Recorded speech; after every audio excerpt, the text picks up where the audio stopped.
ప్రజలు మర్చిపోతారని, లేకుంటే వేరే వాళ్ళపైన మీరేదో నెపం చేస్తే ఇవన్నీ జరిగిపోతాయనే పరిస్థితికి మీరు వచ్చారంటే ఎక్కడికి పోతున్నారని అడుగుతున్నా. ఏంటి మీ ధైర్యం? ఏమనుకుంటున్నారు మీరు? ఇంత అపచారం చేసిన తర్వాత కూడా ఇప్పటికి కూడా మీలో ఒక్క మాట రిపెంటెన్సీ రాలేదంటే మిమ్మల్ని ఏమనాలి? మిమ్మల్ని ఏ విధంగా ట్రీట్ చేయాలి? ప్రజలు ఏ భాషలో చెప్పాలి? ఇంకా ఏ విధంగా వాళ్ళు రియాక్ట్ కావాలి? ఇప్పటికే మనోభావాలని దెబ్బతిని ఒక్కొక్కరు ఎమోషన్లో కుంగిపోయే పరిస్థితికి వచ్చారు. నిన్న పవన్ కళ్యాణ్ గారు కూడా ఈరోజు ఏదైతే జరిగిన అపచారానికి ఆయన ప్రాయశ్చిత్త యజ్ఞం చేసే పరిస్థితికి వచ్చాడు. ఎవరి పాటికి వాళ్ళు ఏంటి జరిగింది, ఏంటి అన్యాయం అంటే మళ్ళా నువ్వు ఎక్కిలు చేస్తున్నావు అంటే నీకు ఎవడిచ్చాడు ఈ అధికారం ఈ రాష్ట్రంలో? అసలు మీది మనిషి పుట్టుక అని అడుగుతున్నాం. మీ ప్రవర్తన చూస్తే ఏదన్నా లెక్కలేదా మీకు? ఏదంటే చేస్తారా? ఏదంటే చేస్తే మేము సపోర్ట్ చేయాలా మిమ్మల్ని? నేను ఎన్నోసార్లు మీకు కూడా చెప్పాను, ప్రజలకందరికీ చెప్పాను, ఎన్నోసార్లు చెప్పాను.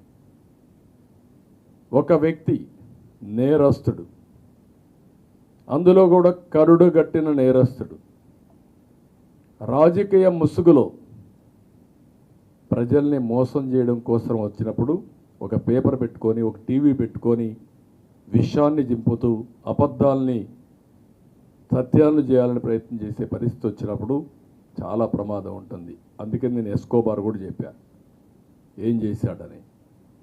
కానీ ఈరోజు మనం చూస్తే ఇక్కడికి వచ్చినప్పుడు ఈరోజు మళ్ళా ఇతని ధైర్యం నాకు అర్థం కాలేదు. మీరు కూడా చూసుంటారు, ఒక లెటర్ రాశాడు పిఎంకి. ఎన్ని గట్స్ ఉండాలండి మీకు? మొత్తం దేశమంతా ప్రపంచమంతా హిందువులు కుతకుతలాడుతూ ఉంటే ఇంకా నువ్వు అబద్ధాలతో అసత్యాలతో లెటర్ రాసి ఎదురుదాడి చేసే పరిస్థితికి వచ్చావంటే ఎవడిచ్చాడు నీకు ఈ అధికారం? ఏమనుకుంటున్నారు మీరు? అందుకే ఇక్కడ చూస్తే ఏమంటాడు ఇక్కడ, ఎవడైనా సరే ఒక ముఖ్యమంత్రిగా the board of trustees consist of strong devotees of eminence from the divorce background and those recommended by union ministers and chief ministers of other states as well. This has been the practice for several decades. It is noteworthy that some of the current members of the TTD board are also affiliated to the BJP as well. Board members ఏం చేస్తారండి? ఎవరిని వేసావు నువ్వు ఈవోని? ఏ service అయినా ఎక్కడి నుంచి వచ్చాడు? మీరందరూ ఒకటి గుర్తుపెట్టుకోవాలి, వెంకటేశ్వర స్వామి దగ్గర హిందూ సాంప్రదాయ ప్రకారం ఇంట్లో ఎవరైనా చనిపోతే 1 year వెళ్ళం, అది అపచారం. మా తండ్రి చనిపోయాడు, నేను సీఎంగా ఉన్నా, వెళ్ళలేదు 1 year నేను.